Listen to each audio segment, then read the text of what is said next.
Well, welcome everybody. It's fantastic to be talking to you. We're broadcasting from three different locations. We're broadcasting from Royal Tunbridge Wells, from central London, and from Budapest.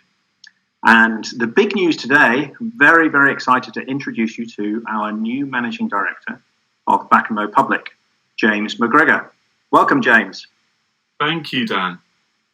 Now, if I remember correctly, you've worked at Kantar, you've worked at YouthSite, you've worked at Goldsmiths, Edcoms, you've got a background in history from the London School of Economics. Is that right? Have I missed some stuff? Oh, that's a good summary, yeah. Excellent. So they're all reasonably well-known places. And, Kantar in particular, everybody knows. So what tempted you to think about joining Bakamo? The world is changing, I think, and it's quite an exciting time to be part of that change. So I think my experience of working with clients in, as you've mentioned, various different contexts over the last 10 years or so in this industry, is that they're increasingly becoming demanding in new areas and demanding of things which classical social research methods, if I can call them that, focus groups and surveys and depth interviews and so on, aren't necessarily quick enough or flexible enough to deliver. I think a lot of the clients that I've worked with in recent years have been able to get insight from using their own management data because they've got such a growing digital footprint these days. They're able to understand the world well enough to mean that they don't always need to work within the limitations of classical social research methods because they kind of know half or three-quarters of the answer already. So there's something in the way that the world is changing which is really challenging our clients. And also, from an external point of view, the world seems to me to be changing incredibly quickly. We're just the way we communicate, the way we exchange information, the way we socialise, the way we maintain friendships, the way we buy things, the way we perceive the world. Digital comms is fundamentally changing, I think, or affecting all of those things. And the world's moving at a really fast pace. So it seemed to me that as much as I hope all of these classical approaches remain, and they're certainly valid and necessary, I wanted to get involved with social listening work because it seems to me to be where the innovation and the excitement is. James, I said that you went to the London School of Economics. I didn't say you were a politician. You successfully avoided my question. I loved your answer, but you did avoid my question. Why Bakamo? So Bakamo can do this kind of social listening work, I think, better than most. I think we've been in it, and it's fair to say Danny, the CEO, has been in this whole area since the beginning, or really before the beginning, and has built up the kind of wealth of experience that is just indispensable for doing good stuff for clients. The team may not like me saying this, but the tools are indispensable and very important. So we need to be able to use software well. We need to be able to understand social networks and where information is from. We need to be able to apply artificial intelligence in appropriate ways and appropriate times. And we need the technical skill to do that. But for me, that's actually the secondary part. The primary part is about the experience of the people, of the craft, of doing this kind of work in a way that really produces meaning for clients. Scraping data off social media is easy. Turning it into something which actually addresses the needs of the client in a way which is safe, enlightening, sometimes even surprising, is the difficult bit. And that's a human endeavour. So in that sense, the human endeavour is the indispensable bit of what we're doing. And I think Bakamo does that better than anybody else. Okay, that's really helpful. Now, Bakamo has presented at a number of conferences over the years. Recently at Quirks with Wizz Air, and in the past it's presented some of the healthcare work that's been done, and on occasion the public work too. But why should Bakamo in particular have a public offer? Why isn't Bakamo just Bakamo? Why does Bakamo need a managing director of Bakamo Public? Yeah, and as you said at the outset, and sort of implied at the outset when you're talking about my career history, people move around organisations a lot these days.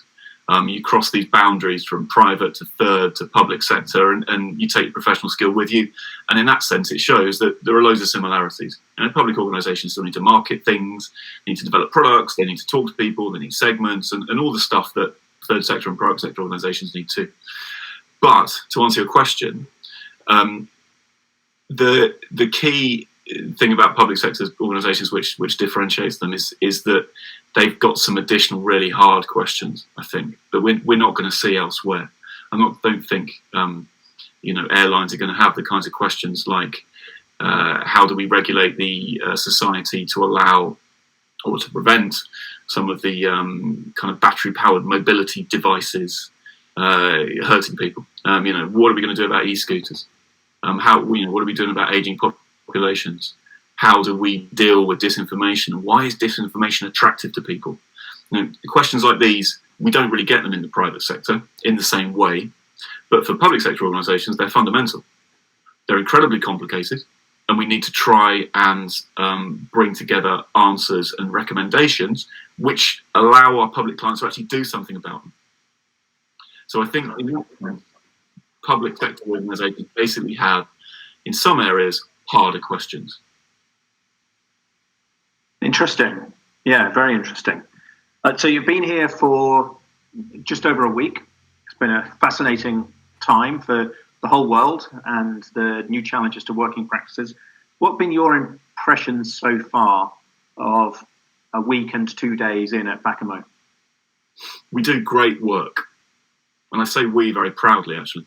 I think that I'm glad to be a part of it. The team have done some incredible stuff. And even in those 7 days, Danny and other members of the team have led me through some of the things that you've been exploring over the last 6 or so years. And I've learned a huge amount in that time. And actually, in some areas, I've got towards answers to questions which I've never really got towards in my career in similar areas. So there's something profoundly enlightening about the work that we're doing. The passion of the team, the commitment, the hard work that goes on. I don't think anyone's clocking off at 5 o'clock and desperate to go home. There's a real interest in the team. And I know Danny's got a real expertise and huge network of people that he's working with and advising and talking to all of the time.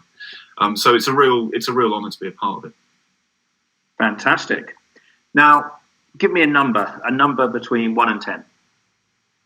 6. 6, okay. Now, I want you to fairly quickly just give us 6 words that you would like people to know about you.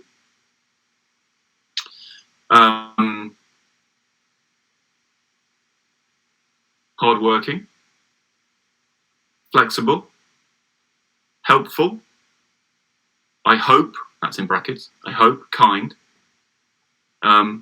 thoughtful, and passionate. Okay, so we can count the hard working as 1, and we can ignore your ums and your hopes. And you did well. Thank you.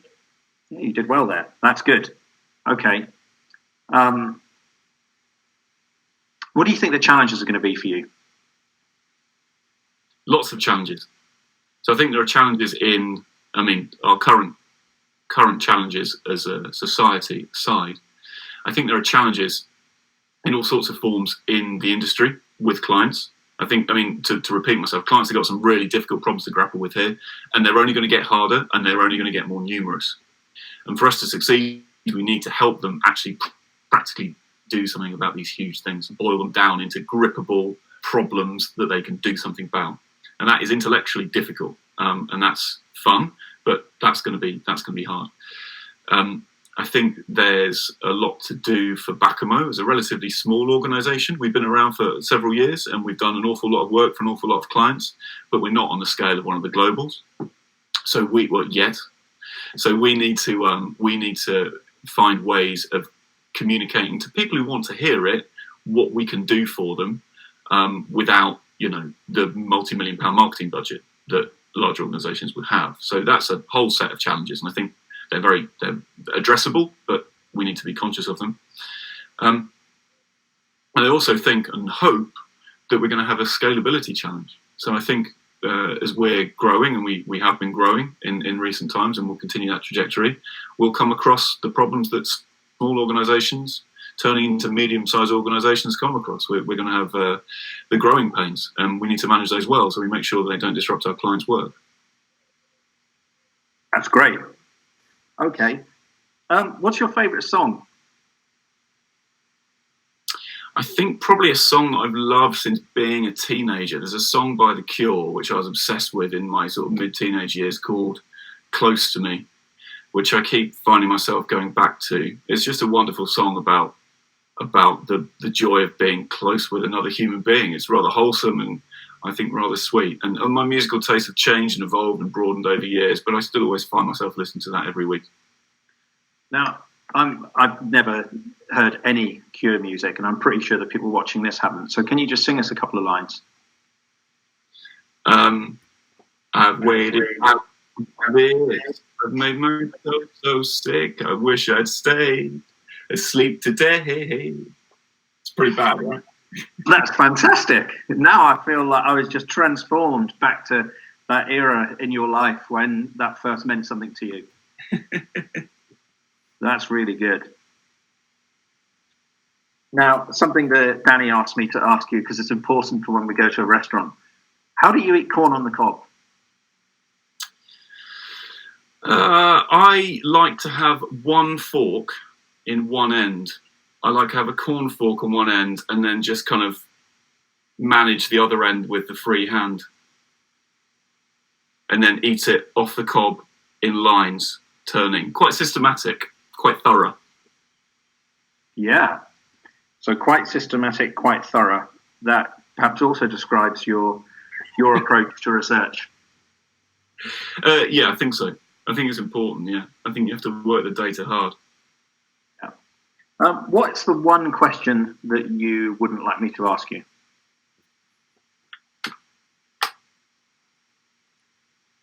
So if I then you answer that, I say that question, then do you immediately ask me the question? Or? No, of course not. I can't really think of anything I wouldn't like you to ask me. If I'm completely honest, nothing comes to mind. I don't know, something extremely, I don't know, how you broke up with your first girlfriend, something extremely raw from early years. That sounds like you could comfortably answer that. You're probably right. It wasn't my decision, so it was straightforward. So that's good. So you're happy to handle rejection? I'm not sure I'm happy to handle rejection. I think I've learned how to handle rejection, and that's a part of emotional maturity, I think. I certainly wouldn't say happy, no. And what would you say your motto is? If you had such a thing as a motto, what would that be? Don't know. Might be something along the lines of be real, be kind, with the inherent tension between the two things. Be real, be kind. Yeah, that's good. And what would you say is the thing that you are most proud of? Goodness.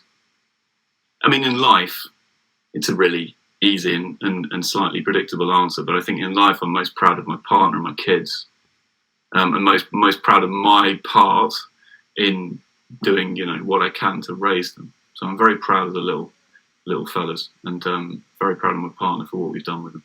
So I think that's what gives me the most pride. In work, I mean, I've done all sorts of things which I've been proud of in work. I've also done some things which I haven't been proud of in work. I'm not trying to present an unalloyed positive picture.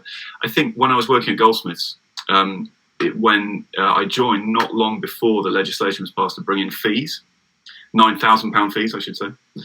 And that was a really turbulent time in universities in general, and in Goldsmiths in particular.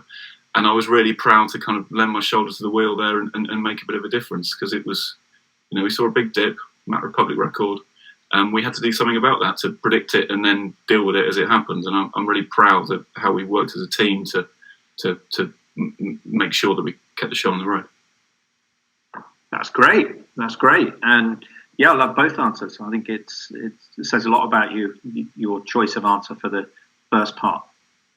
So let's just imagine that you go to a fair in Budapest, and this is a magical place, and you win a pet monkey.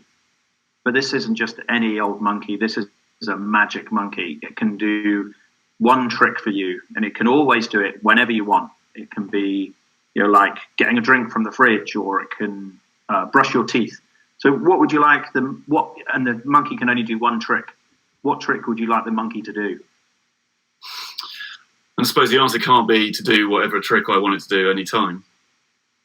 No. Be more specific.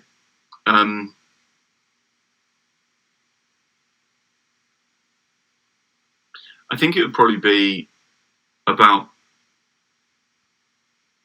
being able to give someone resources, give someone money. There are so many problems in the world, it seems to me, and so many of those problems at their root, and not solely, but are about a lack of resources for people. So if I was able to have a monkey to do one thing, it could take a big wad of cash to whoever needed it at that point. That's very, very altruistic and very giving. That's good.